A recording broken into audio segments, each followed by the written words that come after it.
Hi everybody, welcome back to LabTalks. It's my pleasure to be joined by Flaminia. Flaminia, if you'd love to introduce yourself, tell us about what you do, and yeah, take it from there. Nice to meet you all. I'm Flaminia, and I am just changed my title. So I am the inventory product development lead at Magna for EMEA.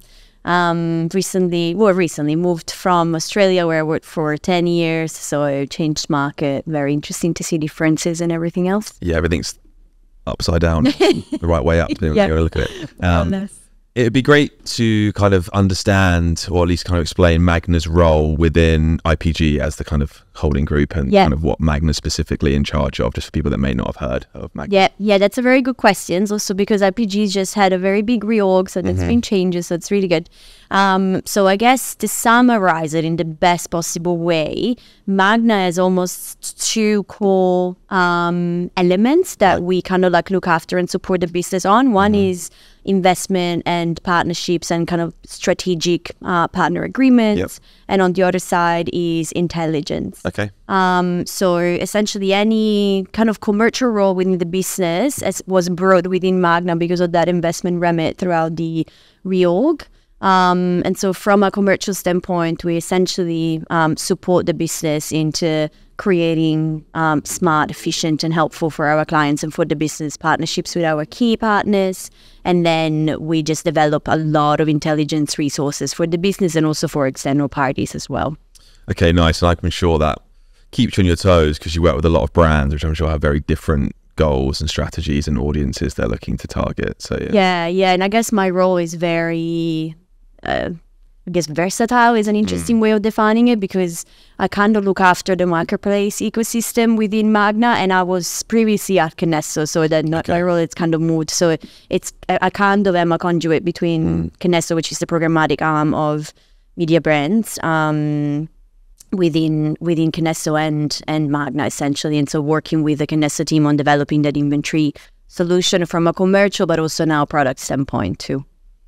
And so maybe let's talk about the differences in the market. Like, what are the biggest changes or differences that you've seen from working in Australia to the UK? Yeah, it's really interesting. There's some organizationally, I think Australia is a bit easier. Well, firstly because again, from a role standpoint, moving from looking after a country versus looking after an entire region it's a lot. It's a lot harder. There's a lot more to it. But I guess Australia is a small country, so like we work very closely together across, every collaborator within an industry body. So it's just faster and easier to get things done.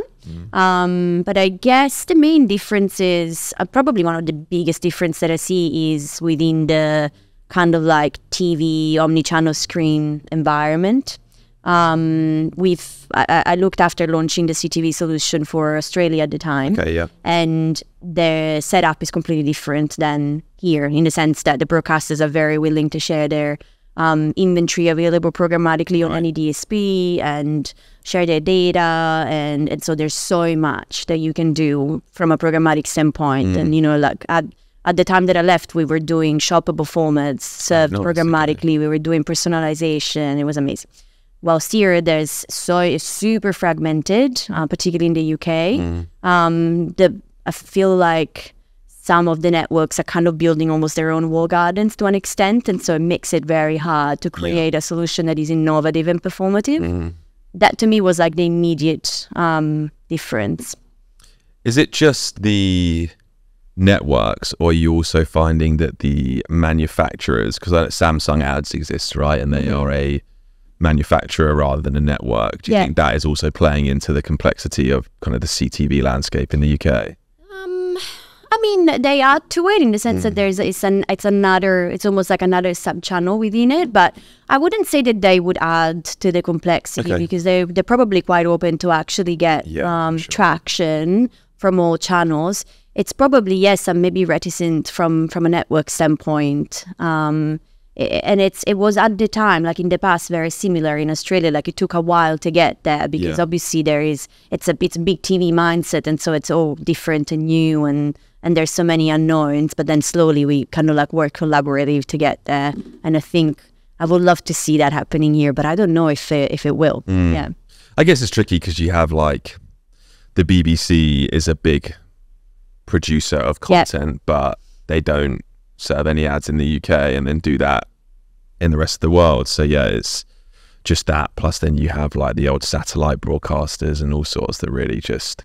And GDPR as well. That is also very true, to navigate, the kind of like data sharing ecosystem because of GDPR. I mean, in a lot of instances in Australia, we would default by adhering to GDPR because we always knew that it was only a matter of time until that would have kind of eventuate over there too, but we've had a bit more freedom.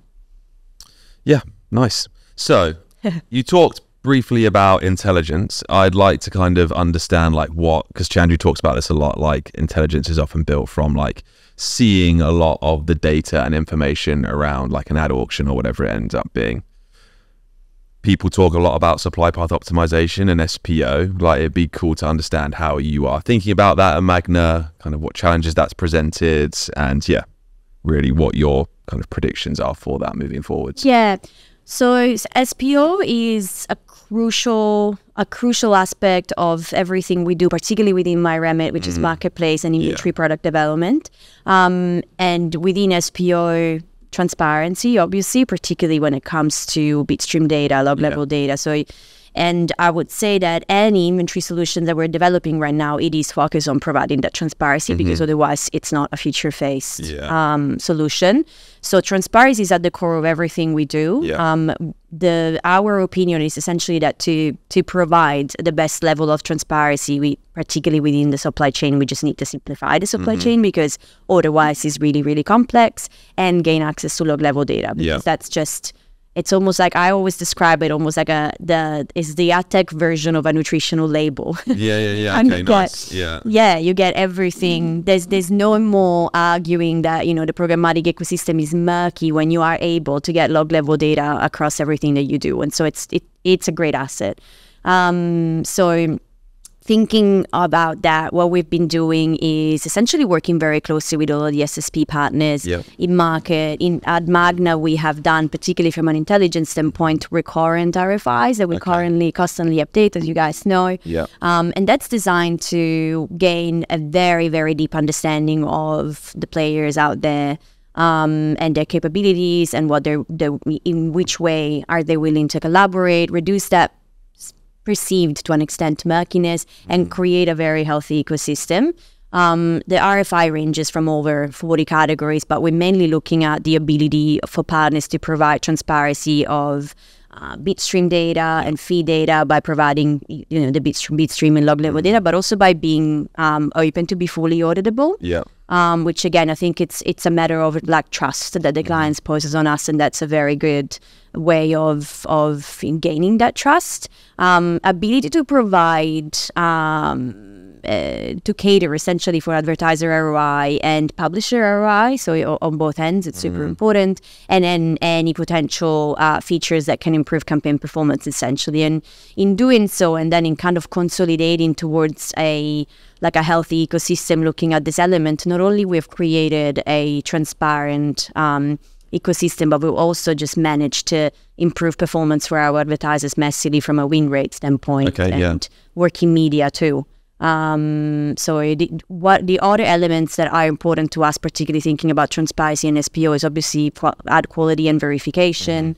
So we're doing a lot in the space of ring-fencing the open market to constantly update and improve our fraud prevention system. So we're currently building a proprietary tool that does that ring fencing and aids to avoid and eliminate MFAs and kind of optimizes towards attention, sustainability, and other hygiene factors. And then we have heightened our partner vetting solutions as well to really cater for that quality and standards in general. So we have a proprietary survey called the Media Responsibility Index, which you guys are aware of as well. And we have recently extended to all of the main ad tech players in market. And the MRI survey essentially surveys partners on elements like diversity and inclusion, sustainability, data ethics, and brand safety. And that's a very, very useful asset to have, because then we are able to understand which partners are more aligned on these key factors, and we can almost cater the buying for our clients towards this element, which is really, really important. And so that's kind of, and transparency underpins all of it. So that's kind of how we go about it. Yeah, I agree. There's an example that I've kind of used in the past, which is like, without transparency, it's like looking to like buy a house or rent a house by like kind of trying to peer through the letterbox to see what the bathroom looks like upstairs, and you can't see it. Yeah. And you would obviously just ask someone to give you the keys to have a look around to see if the kitchen is actually south facing or it was southeast, you know. And it's really great to hear that you're taking that seriously and holding people to account, because it makes your job more easy to buy inventory when you know what's going on. And I can imagine when you don't see the information, there is like this risk of falling into confirmation bias, where it's like, hey, there's what we're seeing here is 10% of the information is to say change your bid strategy slightly, but the 90% of the information that you can't see is like, don't change your bid strategy, because that's not going to make any difference, and it's not your fault because you're doing it off of what you think is 100% of the information. That must make your life very difficult, particularly when you're trying to prove performance for your brands and clients that are looking to,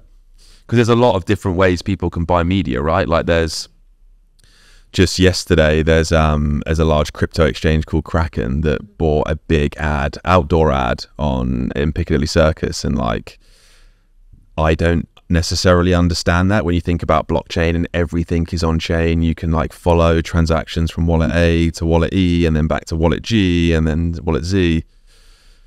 For them to do outdoor ads, not that, I mean, outdoor ads are great, but like this, like, it's very hard to attribute any kind of return on that ad spend to that particular banner in Piccadilly Circus. And it like gets a lot of coverage and there's some peripheral stuff, but really that's where paid media, programmatic media, connected TV has a big advantage, because you can say that, okay, $1 in yielded X dollars in return on my ad spend, so I can prioritize that over other channels. So yeah, it's amazing to hear that you're doing that. I think it aligns with what we talk about. Like, we love transparency. It's what blockchains are great for. And provides you guys with more information to make better decisions on how you're buying media. I mean, I see blockchain definitely as, ideally, I'm hoping, like the way of the future from a transparency standpoint, because it's like undeniable transparency. So that would be, if that could become more commoditized, it would make everyone's life so much easier. That's an interesting point. I can't remember who I was discussing this with, but like the programmatic ad market can be compared to financial markets to some degree, in the way that it's traded. 100%.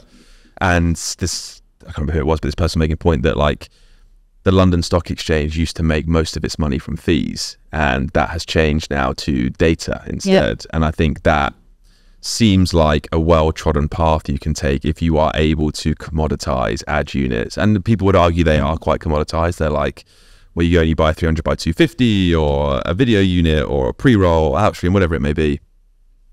But there's this kind of cookie multiplier that changes, and it means that one MPU might be worth 50 cents or another one might be worth $10, you know, and it's like, that makes it very difficult to commoditize ad units. So it was like me trying to feel optimistic about cookies disappearing, and I think that could be quite interesting, and you might see more contextual based targeting, attention based metrics. You know, there's a lot of interesting stuff that can be born from the ashes of cookies, as it were.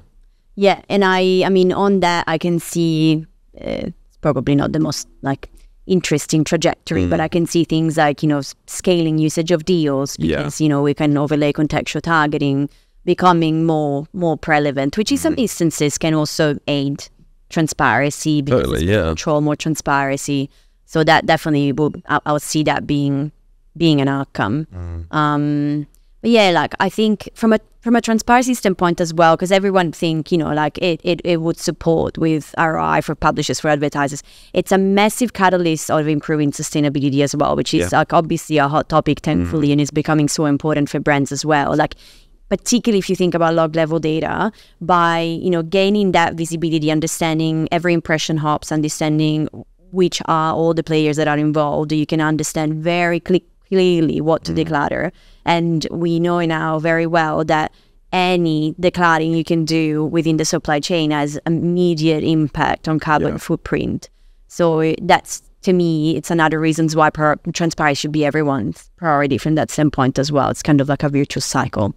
Totally agree. And I think that, again, distributed ledgers are quite a nice solution for that, because at the moment, if you don't have a record that people are contributing to, you have to host and run your own version of that record so you can compare it at some point in the future. Whereas if everyone is contributing to one, the actual processes involved in hosting ad auctions and delivering ads become less intense, because you don't have to have as much of the information stored or run within your own servers. You can use the network, a network like Alchemy, to write to a ledger, and everyone can then read from that ledger, and then that then does kind of begin to create this more London Stock Exchange type marketplace where it's okay, well, this is the price of ad units, this is the bid density, this is where we can start to get access to information sooner to provide the brands that you work with insights on how to buy, when to buy, what to buy. And I think that is really the way it should go. It kind of becomes more commoditized because everyone's trusting one record that is true, it is what's happening, the fees are lower, and then people are making better decisions and using data more effectively. It's kind of a no-brainer. I always would have thought that, and I don't know if this is, but by now that would have been a little bit more commoditized already. But yeah, that to me, particularly in the interest of transparency and sustainability, it is a no-brainer on that sense. Yeah, totally. So that, I guess we kind of touched on some challenges, but it'd be interesting to see like what are the main headaches that you face when kind of looking to nail down on the kind of a fully optimized supply path. Yeah. So, I mean, from a like implementation standpoint, I think because we really, again, we think the log level data, it is the best way to guarantee transparency, and the way, therefore, like our SPO products kind of is underpinned by it. Some of the main challenges that we had are linked to the ability of gaining log level data, storing it, because there's so much like data input every day, and analyzing it. So there's this, the storing is a challenge, but we kind of get around it. But it's also a lot of SSPs don't have the infrastructure to share that data, or which I found very interesting that's still a thing, could often object to share it because of GDPR concerns, or the fact that they've got like publisher agreements that prevent them to share take rate data, for example, which again, given where we're at and given that we all very well understand how important is transparency for our clients, for publishers, it's a bit, it's something that we should move past. So that probably is definitely a challenge, and that has driven us to create our own log level data infrastructure. It's definitely something that we've done in Australia, where essentially like it was a little bit easier to get that data passed back from SSPs, and so we kind of created a solution that harmonizes that data, makes it more digestible, even to take clients through it, but also for us to use it not only from a transparency standpoint, but also to inform bid optimizations, because in that case, from that standpoint, log level data really becomes a key asset to deliver on SPO. Totally agree. And that's something that we're also doing at a client basis here, but we are trying to build kind of like a similar solution that is overarching.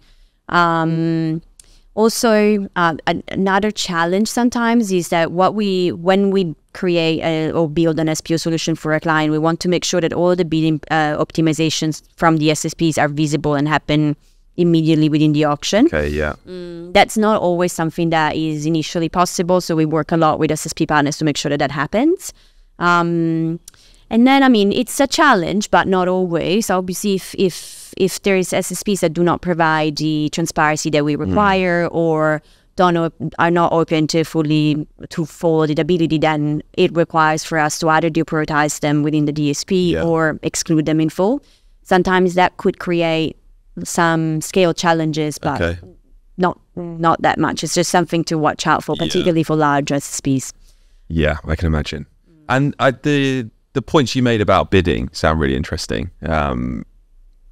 Could you unpack that a bit more if you can? Just like because I didn't know that when you look to make a change that it's not often like that doesn't immediately impact the way in which it seems a bit counterintuitive. Yeah, so I think it's like, for example, when we create, particularly for like a specific packaged up SPO solution for clients, we do engage in like take rate reduction schemes with SSPs. And in some cases, there's a choice on whether that take rate it's kind of like happens directly within the bid stream and within the auctions, and it's visible on log level data output or not. And so for us, it's really important that happens like within the auction and it is visible. Yeah. And so we just always have to make sure that that's the case and that's in place. Yeah, because I guess if it's not, it's really hard to determine whether your win rate information is accurate, and then when and how, because I guess there must be periods of time where you need to spend slightly more money around a particular event for a particular brand that might be interesting, or a particular time over the weekend. If like the dials that you're pulling have a bit of lag, I can imagine that the money you wanted to spend over the weekend gets spent on Monday and Tuesday, and then you kind of missed like a sporting event like the football, for example. You know, so I think that must, I can imagine that provides quite a lot of and it'd be counterproductive on that transparency piece. Like obviously we're doing this to increase transparency for clients. If that exchange fee reduction doesn't happen within the auction, then it's counterproductive. Okay. But those would be, I think those would be the main challenges on its own. So it's all things that we can kind of overcome. But I think if log level data would become like a standard, that's just how, like that's just a standard data set that gets passed, and therefore we are more catered to create an interface to have that visualized and analyzed. It will make everyone's life so much easier. Yeah, totally agree. And so do you, when you're with your own kind of log level solution, is that kind of siloed by brand, and then you kind of gather it into cohorts, kind of like get an overall picture of your buying, and then have specific kind of tranches of data you can dive into? So the solutions that we've built in Australia is across the board, the entire portfolio, because that's kind of how we have ran our SPO infrastructure. It was just that it became almost like our hygiene implementation, and therefore we could have it across the entire buy, across all portfolios. Here, we've been doing it more on a client-by-client basis, but we are trying to kind of like open it up to become a like wide-ranging solution. Yeah, because I guess then some of your clients can benefit from other clients' strategies. Something that you can share. But I think always more information is better, and then it's just like, how do you glean insights from those data sets? And it's unique insights that you wouldn't get on a standard DSP report. So it's really interesting, because then you can kind of start understanding which implementation you can do within the supply chains that you wouldn't have thought before. Like even this whole process of studying, like, and we started, looking into SPO, like it was probably 2020 at the back of the old ISBA report and everything. I don't think that before we've had a very wide understanding of everything that we can work on with SSP partners to create further improvements from a performance standpoint. It was very overlooked. So it opened up to so many more opportunities, and we've discovered capabilities that we had no idea about. So it was such a good initiative to start focusing on, and then just evolved massively since. It's funny. I always think it's interesting, like the ad tech industry, particularly in anything online, is at like the cutting edge of advertising, but like a lot of the processes and reporting kind of lags behind it a little bit. And it's like you kind of funny juxtaposition between like the types of ads you're delivering versus like how you're able to report on them. And that's always never really made sense to me. That's true. And then how do the conversation, because we've spoken a lot about SSPs that you work with, but I imagine you also speak to some publishers directly as well. Like, how do those conversations differ from an SSP to a publisher? Is there any differences, or kind of they sing off the same hymn sheet? I feel like they kind of work in concert to an extent. And I mean, the conversations that we would have with the publishers have some differences just because we have to look into different elements. But from an SPO, they do work in concert. I remember, and this was mostly back in Australia, there was always a little bit of reticence from a publisher standpoint initially, particularly when we were working on take rate reduction schemes. Because the publisher had the feeling that was kind of prerogative, because to an extent that is from a buying standpoint, we would have a DSP fee from the publisher standpoint. It's almost like they were like, this is for us to decide to an extent. And I'm like, but ultimately what we're trying to do is improving your yield and improving publisher ROI. So just kind of like trust us on this. And it worked very well. I feel like SPO really is about strategizing that value exchange between advertiser and publisher, and then in that process giving SSPs a better opportunity to add value to advertiser ROI. So it's in that case, and in that sense, we'd all benefit from it, because it just having, and it takes to have a shared application of what transparency is, but it does improve industry collaboration, and then of course advertiser ROI and publisher yield. And I think that's important as well. Like fundamentally, if publishers can generate more yield, they would be fewer ad units on page. They'd be delivering higher CPMs to the ones they are showing. For an advertiser, that means there's like less competition on page as well, because we speak to a lot of brands about like portfolio buying, and that they may not know that one brand is bidding against another brand, but it's under the same group, and they're kind of driving each other's prices up, which doesn't really help the brand get any more value. And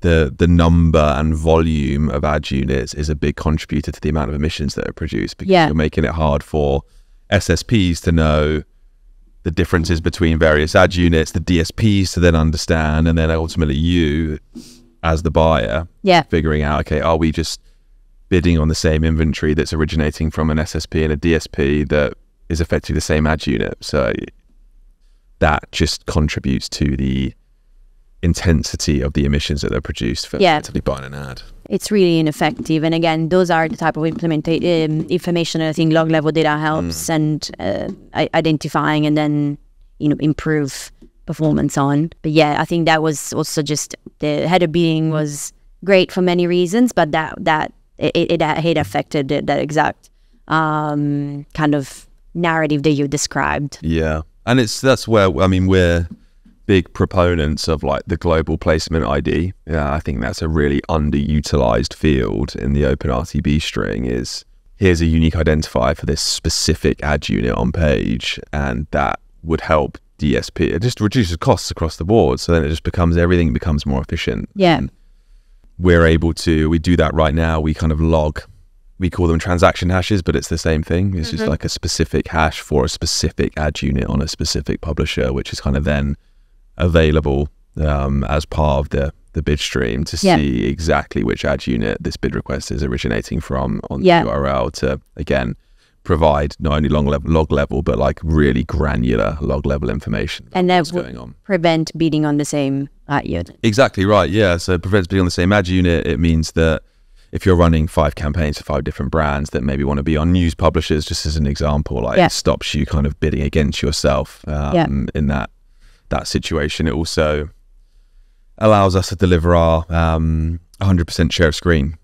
So like the fact that we know that that's ad unit, I'm going to say A, B, C, and D, it's a bit more complicated than that, that's originating from URL X. It's like, hey, we know that we've won all those ad units and you have 100% share of the screen of that particular brand, which again is great for being impactful, telling sequential messages, but then also stopping yourself bidding against yourself, which is just no good for anyone really. Yeah, fair enough. That's great. Yeah, that's a cool one. Yeah, shout out to Raman. It's baby. So let's imagine that your supply path is optimized. I'm sure you're nearly there.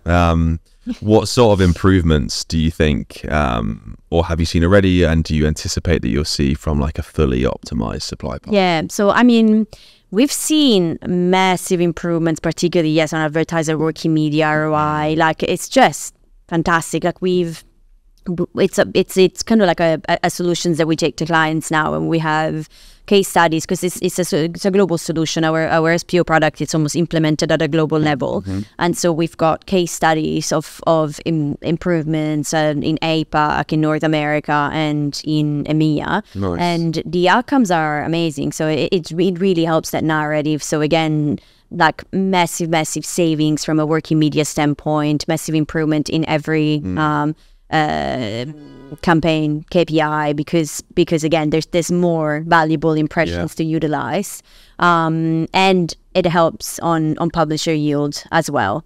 So it's a very nice product to take to a client because it's just extremely helpful from all parties involved. And again, being a product built on transparency, I think the key component there is the fact that it's the element that will help future-proof the industry on its own. Like it is just the best way to kind of grow programmatic as a channel to an extent, because everything that hurts us is the perceived murkiness, the perceived complexity.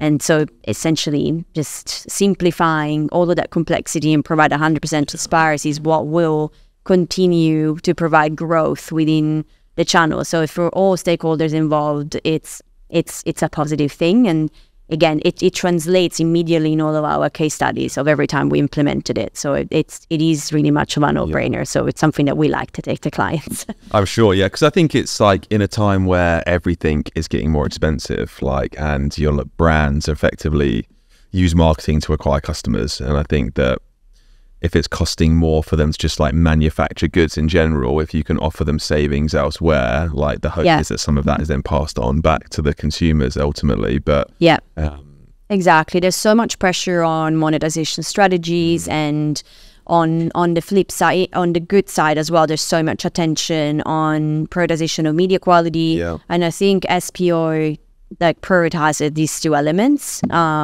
So obviously it does provide guaranteed savings, and it helps us also being more transparent, guaranteeing quality as well. Yeah.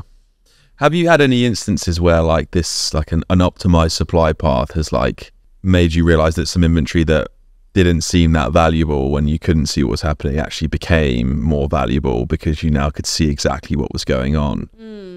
That's a good question. I think the traders that would implement campaigns would have visibility on that. It's not something that has come up. Obviously, we've seen obviously the fact that there is, when we started looking into it, there was a lot to cut out, long tail, and contributors that weren't adding any value, and that kind of really helps deliver those results, though, because it's really easy things to fix that kind of make a difference on the outcomes of a campaign.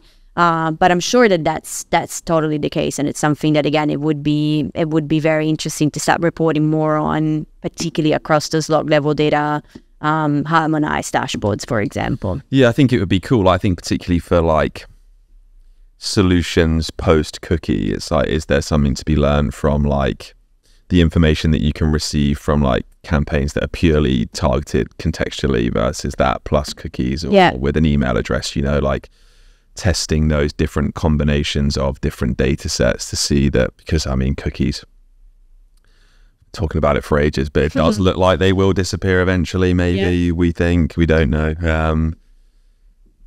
That I think will probably require people to think a lot more differently about how they're targeting ads. And I'm of the view it's like a commoditisation thing, and that's cool, that's underpinned a lot of financial markets for a long time. And then it's like, how do you innovate outside of the auction necessarily? Like, it'd be cool to see, like, is there a significant impact on the metrics that matter with a cookie versus without a cookie? Like, some people will say yes, some people will say no, but like when they go, you will have no choice but to like kind of say, okay, then how do we make something more valuable? And I think attention will be like, there will be a gold standard for measuring attention. Like it will probably be an outcome of that. Because at the moment it's just like, up to the attention provider. First party data will become a lot more, even more prevalent than it is right now. So again, transparency will be key, because you will have to offer that, particularly when you're using first party data. And I think things like ethical advertising will become even more top of mind, because obviously with more usage of first party data, it's just super important that becomes very, very transparent as well. Particularly like regulators and compliances, it will become top of mind for everyone. I agree. I think was reading an article about Meta being in trouble with the DMA for like the options they were giving out for whether you could opt in or opt out. It wasn't quite like that. And I think that if they get in trouble there, I don't know if they have done something bad or not, but that would then open up kind of everything outside of the walled gardens to much more attention, because they would lose a ton of spend. And that, I mean, that's a good thing in my opinion. Because I love the DMA. I think it's fantastic for that exactly. It just really, to me, is the very, very first crack that the European Commission had at, you know, your walled gardens, in the sense it's something that they will have to adhere to, and it does make the difference. Yeah. So I'm looking forward to see how it all progresses a year from now, because obviously they're taking their time. Yeah. But the requirements are strict in the right way, though. I think it'll be very, very interesting. I think Apple might be a little bit in trouble too, I've heard. Yeah, I mean, for a ton of reasons, but yeah. But yeah, it's a great initiative, and that is also very similar to what the Australian Commission was doing in Australia as well. And yeah, I'm very supportive of all these initiatives. I think they also started to investigate of any, talking about SPO, self-preferencing between DSPs and SSPs, which very, very prevalent. So it's really helping us. It just helps, agency trading desks massively. And it helps with, sharing that narrative with clients that maybe don't have a huge amount of visibility in how certain players operate in market, because it's just backing what we're trying to educate them on, and we've tried to educate them on over the years. So it's super helpful.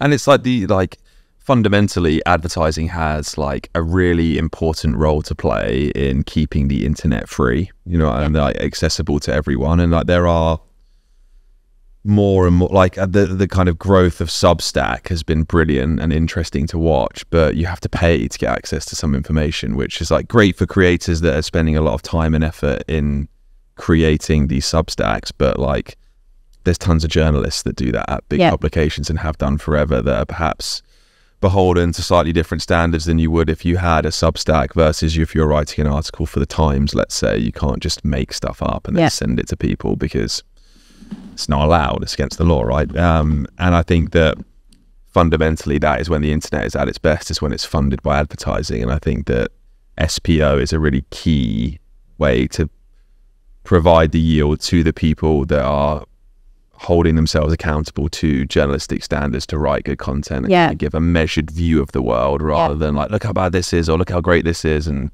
everyone kind of gets pushed each side to some degree. So that is the exact reasons why we always kept in mind that the reasons why we were looking into SPO and making all of these changes and improvements, it wasn't just to improve performance for our own advertisers, but to just improve and publisher yield too, for that exact reason. And it's just fundamental. It's just what keeps everything driving anyway. Absolutely, yeah. So we talked about the improvements. Like, what do you think is the future of SPO? Like, I can say kind of in the thick of it now, but like, kind of where do you see this in 5 years' time? 2 years' time even? I mean, blockchain definitely comes to mind, and we've talked about it. I think in my honest opinion, I would have expected it becoming, the thing. Trying our best. Really. Exactly. So that comes to mind, because obviously it's just a fantastic way to provide that, commoditized transparency. And I mean, this might sound more like a wish list, but it's I would want to see, and I'm hoping, I'm positively expecting to see again log level data become like the norm within this aspects. And what I would really like to see is just in concert, the ability to just kind of phase out partners that are non-transparent and non-auditable, and they can either get phased out, or they can decide to share, the same level of transparency than, honest partners have. Because again, that would really, it's just, again, it's to benefit the ecosystem and themselves too, because the fact that there's still very, very large players that do not offer the level of transparency is hindering the industry, because it just opens up the argument of, the ecosystem is murky, it's non-transparent, and I'm just going to keep running my activity on direct IO. And so it just doesn't help anyone. So I'm hoping that given the knowledge that we have now, the performance that we've seen and where we headed, that will eventuate and will be a future outcome. And then, I think based on what we were just saying with sunsetting cookies, I think we will just see like transparency will become so important, particularly as we see first party data being utilized more, ethical advertising becoming more and more important. Therefore, in that sense, I see SPO again becoming more and more and more important and more a fundamental practice in our industry. Yeah, I think that is all great things that need to happen, to be honest with you. And I think the one thing I would add is that I think that, and again, this is a Kool-Aid drinker, but wallets as an ID is going to become a really interesting solution. I was on a panel with Karen Eccles from The Telegraph. We were talking about this, and the adoption of crypto and wallets is going to be it's already fast. I think you've seen this on a presentation I've done before, but like financial institutions now are adopting blockchain in a way that I certainly didn't expect, at a speed I didn't expect, which is great. That's just like good for awareness in general. And it's a really nice way for people to send money to family or relatives that are abroad, right? You can just send it, it arrives in 5 minutes, then you can off-ramp it. Cool. The more people that start doing that, and the more people that are connecting wallets to websites, it's like you now have like an anonymous identifier. So like it's unique, but it's never, unless you attach an email to it, or if you attach a social account, or you can actually claim a wallet name and it could be like benputley.eth or whatever it would. There's a lot of kind of information that you can ascertain about an individual because they might hold an NFT for like a luxury brand, or because there's a lot of events now that you get a proof of attendance. I don't know what the P's called, but it's called a POAP. So you know, okay, this person might have attended a football match or a particular concert, and then also has some Ethereum in their wallet, and that can start to paint quite a nice picture as like a cohort. Exactly right. Yeah, just to like understand. Or it might be that someone is like got $100,000 worth of crypto in a particular wallet. It's like, okay, that's fair to say that might be a high net worth individual. You could show them a business class flight or a Four Seasons hotel or a Rolex ad, you know, like it's a lot of interesting stuff that can be found. And again, it's all on chain, it's all log level. There's tons of wallets that exist.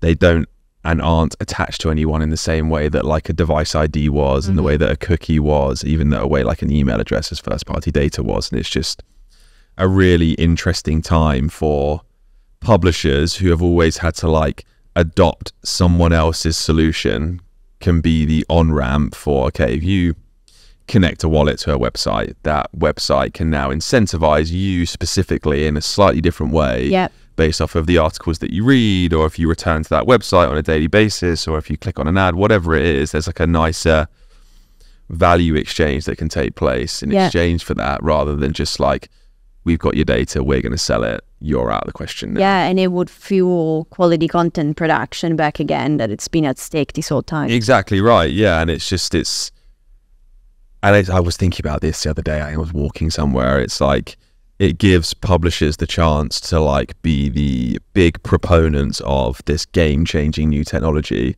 by just like, because there's a great bit of software called Wallet Connect. We use it on one of our websites, Labs, and it just, you press it, it asks you to connect to a whole different host of different types of wallets, and then you can interact with stuff and that's your login for us on that particular website. And there's tons of really interesting companies that are now popping up. Like we talked to one called Cookie3, who you can work with them to segment wallets around crypto holdings for, like, let's say it might be interesting to a big crypto exchange like Coinbase or Bybit, Kraken. And this is where Kraken shouldn't do outdoor ads. They should speak to us about, okay, we know all the wallets that have interacted with one of your competitors, and we know they visit these websites. Yeah, fair enough. Why don't you show them how great Kraken is on this ad rather than Piccadilly Circus? Because if you think that maybe like 5 to 10% of the UK has got a crypto wallet, that means that the maths kind of maths down, 5% of the people that walk past that billboard are going to be a potential customer of yours, because there's a bit to go from no crypto to trading on Kraken's quite a big leap. Whereas if you got a bit of crypto, you have a wallet, maybe an NFT, and you're like, oh, I'm looking for a platform, it's like, boom, Kraken, there you go. So like you can take people a bit more on that sequential journey rather than just like, we're here, this is great, Kraken, no, absolutely circus. Particularly because they have the opportunity right now to reach a smaller pool of people and be a lot more effective that way. Yeah, and exactly. Or like like they have an institutional platform, like there's loads of really great B2B publications which